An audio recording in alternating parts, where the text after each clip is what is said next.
एक दिन एक अंडा गलती से लुढ़क कर घोंगे के बिल में जा गिरा और वहां पड़े मादा घोंगे के अंडों के बीच मिल गया।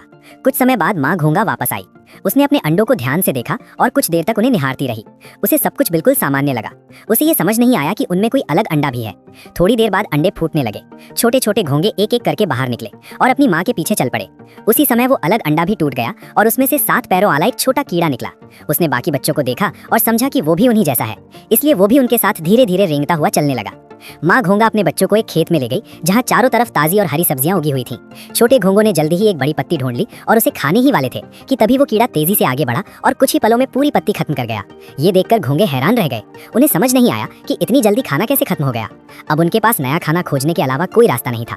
आगे बढ़ते हुए कीड़े को रास्ते में एक बोतल का ढक्कन मिला। रात होते ही ठंड और खतरे से बचने के लिए सारे घोंगे अपने अपने खोल के अंदर छिप गए। कीड़े ने भी वही तरीका अपनाया। उसने उस ढक्कन को अपना खोल मान लिया और उसके अंदर दुबक कर सो गया। समय बीतता गया। धीरे धीरे घोंगे बड़े होने लगे और अपने जैसे साथियों के साथ जोड़े बनाने लगे। तभी उस कीड़े को महसूस हुआ कि वो उनसे बिल्कुल अलग है। कोई भी उसे अपना साथी नहीं समझता था। ये बात उसे अंदर तक उदास कर गई और वो खुद को बहुत अकेला महसूस करने लगा। आखिरकार उसने वहां से दूर जाने का फैसला किया। वो पास के एक पेड़ पर चढ़ गया, बोतल का ढक्कन नीचे गिरा दिया और सोचा कि अब वो जैसा है वैसा ही जीवन जिएगा।